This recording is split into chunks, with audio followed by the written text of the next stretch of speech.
Good morning from Kulturhuset Stadsteatern in Stockholm. The Right Livelihood jury has decided to honor 5 individuals and organizations with the 2025 Right Livelihood Awards. The organization Pacific Island Students Fighting Climate Change and the international lawyer Julian Agon from the Pacific Islands and Guam receive a joint award for carrying the call for climate justice to the world's highest court, turning survival into a matter of rights and climate action into a legal responsibility. The organization Justice for Myanmar is honored by the jury for their courage and their pioneering investigative methods in exposing and eroding the international support to Myanmar's corrupt military. Audrey Tang from Taiwan receives the award for advancing the social use of digital technology to empower citizens, renew democracy, and heal divides. And the emergency response rooms from Sudan are honored for building a resilient model of mutual aid amid war and state collapse that sustains millions of people with dignity. The 2025 laureates build better systems in the face of massive global crises. With their contagious courage and their effective strategies, they mobilize the power that we all need to create a different future.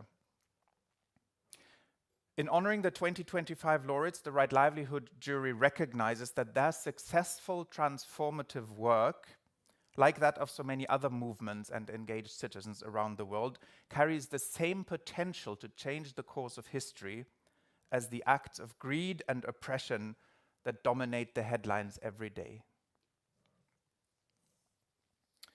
So let me share some information about the 5 laureates this year. Pacific Island Students Fighting Climate Change is a youth-led organization. They took the climate crisis, the world's largest problem, to the world's highest court, acting on behalf of the planet and its people. The organization was founded in 2019 by 27 law students who dreamed up a campaign in a classroom at the University of the South Pacific in Vanuatu. For them, climate change was never abstract. In the Pacific, cyclones devastate economies, rising seas displace families, and saltwater ruins crops. After 6 years of campaigning, their tireless work as part of a dedicated global movement culminated in a historic victory at the International Court of Justice, now in July 2025. The court delivered an advisory opinion confirming that states have legal obligations to prevent climate harm, protect human rights, provide reparations, and safeguard present and future generations. This ruling was a watershed in international law, opening new pathways for climate justice worldwide. The Pacific Island Students Fighting Climate Change are receiving the Right Livelihood Award jointly with Julian Agon. While the student-led movement mobilized community support and international solidarity, Agon's law firm, called Blue Ocean Law, provided the legal strategy that carried the demand for climate justice into the courtroom of the world's highest tribunal in a profoundly collective campaign that involved large international movements. Agon is a Chamorro human rights lawyer and writer from Guam who has dedicated his life to defending the rights of indigenous peoples, advocating for their self-determination, and pursuing climate justice. Agon's works spans from the courtroom to the written word. At home, he has fought against the militarization of Guam, exposing the destruction of ancestral lands for US military bases, and defending his people's rights to self-determination. As an acclaimed author and Pulitzer Prize finalist, his books and articles etch both the beauty and the struggle of Pacific peoples onto the world's imagination. Justice for Myanmar is a covert group of activists working to expose the financial ties and global corporate complicity that sustain the corrupt military junta in Myanmar. Through forensic research and the follow the money method, Justice for Myanmar has revealed how international corporations, investors, and governments facilitate the military's repression. Their revelations have led to sanctions, divestments, and criminal investigations across various jurisdictions. Due to increasing violence and a terror campaign carried out by the military junta, Justice for Myanmar operates under conditions of anonymity. Despite these security risks, they continue to publish groundbreaking investigations that pierce the veil of impunity. Their courageous work to dismantle the military cartel and to erode its international support strengthens the prospect of a democratic future for Myanmar.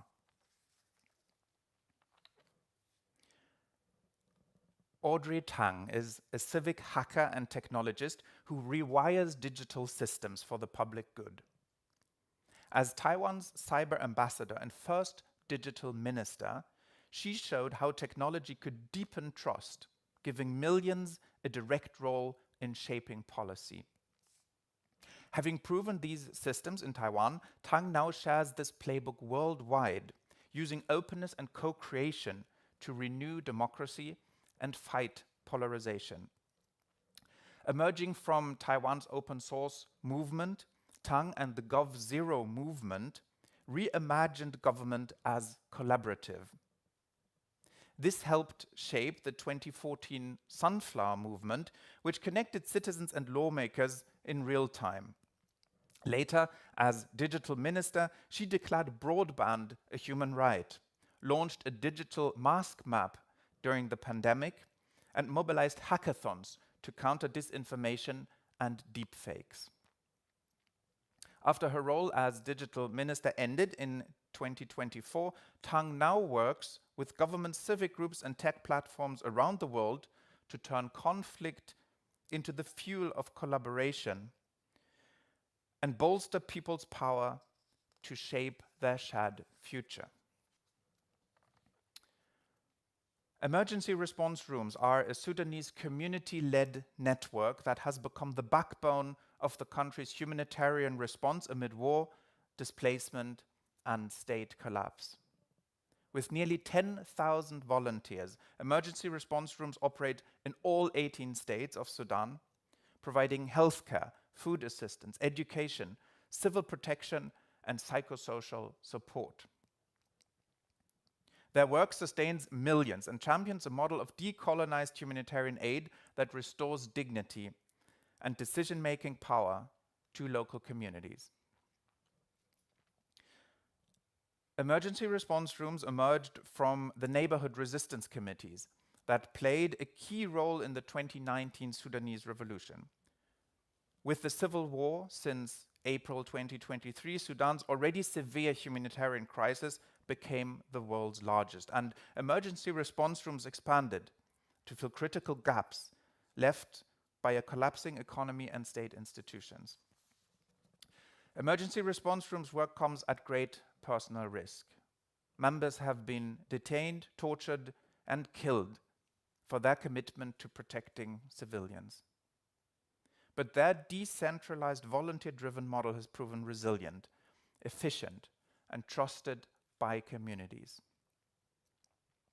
Beyond saving lives, emergency response rooms nurture a culture of compassion and solidarity that lays the foundation for Sudan's future democratic renewal. And now I will briefly present the 2025 laureates in Swedish. Organisationen Pacific Island Students Fighting Climate Change och den internationella juristen Julian Agon från Stilla havsöarna och Guam prisas tillsammans för att ha tagit uppmaningen om klimaträttvisa till internationella domstolen och därmed gjort överlevnad till en fråga om rättigheter samt klimatåtgärder till ett juridiskt ansvar. Organisationen Justice for Myanmar belönas för sitt mod och banbrytande undersökande metoder som avslöjar och underminerar det internationella stödet till Myanmars korrupta militär. Audrey Tang från Taiwan får priset för att främja användandet av digital teknik i syfte att stärka medborgare, förnya demokratin och läka klyftor i samhället. Och Emergency Response Rooms från Sudan hedras för att ha byggt en motståndskraftig modell för ömsesidig hjälp mitt under pågående krig och statskollaps som upprätthåller värdigheten för miljontals människor. That was the announcement from my side this morning from Stockholm. We have just opened our website with deep information about the 2025 laureates, where you can read about their work, where you can hear them speak. You can also read more about Right Livelihood and its history, so we invite you to explore our online channels. Also for journalists, you will find information now on our website about press conferences that we are hosting during the day with the new laureates. If you're interested, get in touch with our press team. Thank you very much, and we look forward to celebrating these laureates at the 2nd of December here in Stockholm. Have a good day.